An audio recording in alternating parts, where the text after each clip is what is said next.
You know, there are a lot of variables to why you think you're a good team. But I've always believed, and I took this from UB Brown years ago, in order to be a good offensive team, you have to have 3.5 shooters. The other half can be a scorer / shooter. But we've got one shooter on the team right now. We had two with Quinn. And then like Cruz is a scorer, Barrett can be a scorer, but they're not like Quinnipiac. They can come in with 6, 7 deadly shooters. So if you don't play shutout defense, awesome defense, then for us it's very difficult to win, indicative of the first half. Open 3, miss, open 3, miss, open 3, miss, open 3, miss. But the second half, we started pressing more, and I've been handcuffed a little bit because of all the injuries with pressing, and I had to wait more for the latter stages of the second half to do it. But it was a gutty performance. We were down 18, 17 and a half, and I just told them, possession by possession wins this game. And I have my main man, Kenny Klein, here from Louisville, who worked with me for 17 years, and he's seen some of the incredible comebacks in the history of the game, and this was an incredible comeback.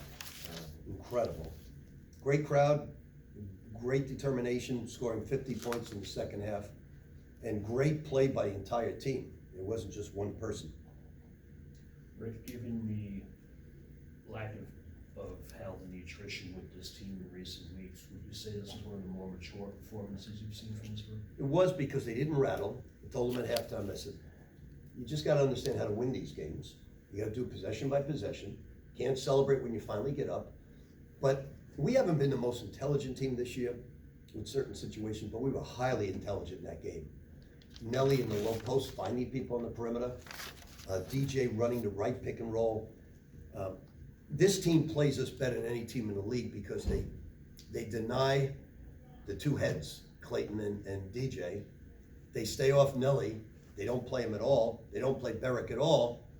And it's difficult to score in that situation. So I took us out of our motion offenses, our EuroLeague offenses, and I just went 2-man pick and rolls with the 5 and the 1 and the 2. So if they don't help, which they weren't, you get that mid-range jump shot all the time.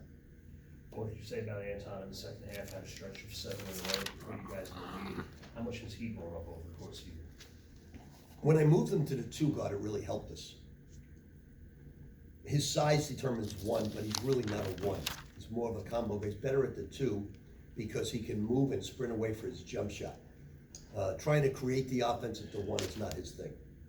So it's worked out well, but look, we're really, really injured, really short-handed, really banged up. You guys can see it. Sadiqu's not ready to play. Keith, who is not here, he wasn't ready to play. Silas is a little more ready than those two, but we just have a bunch of guys that aren't ready to play.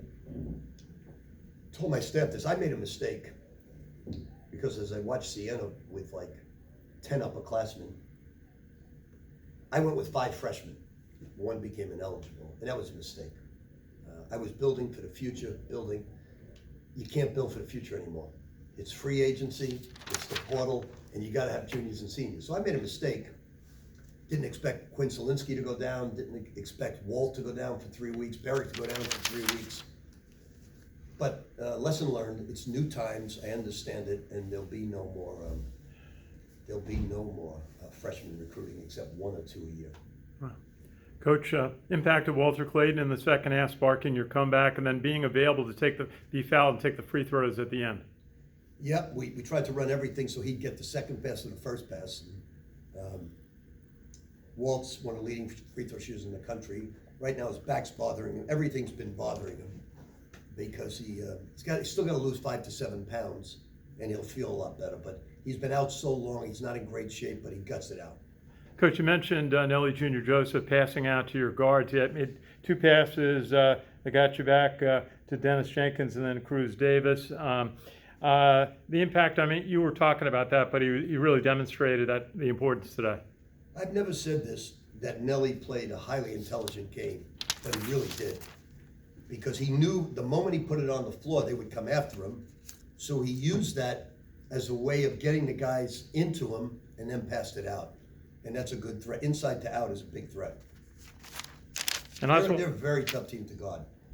Very tough, because I've never seen so many guys with the ability to shoot the basketball. Coach Osborne, Shima, a lot of energy on the court, missed some threes, but he came up with a big jam. Do you prefer he just tries to work on the inside shots? The jam, yeah, 100%. But, you know, he doesn't have a low post game. He's 194 pounds. I jumped him big time at halftime, and because he had no rebounds in the game, and he came up with 7 in the second half. And that was big. Rick, do you have updates on the guys that are injured, or are any of them gone for the rest of the year? Or I think you saw Quinn on the scooter. He's out for 3 months before he even starts to rehab, so that he's done. Keitha has COVID. Like Jefferson. Jefferson has a bone bruise that's taken a lot longer than we anticipated. So we're a banged up team right now. We're playing with a lot of heart. Obviously, you saw it with Siena. We had to substitute in the subs. Look, I think our freshmen are going to be good players. They are outside of Cruz. They are not ready to play. And I don't have to tell you guys. You see it with Sadiku. He's not ready to play, but he's going to be a good player someday. It's just not today. Coach, on Quinn, is there any eligibility next year as a He's got potential? one more year to come back. He's got a year, okay. Coach, you had this tough second half against Iona, tough first half today.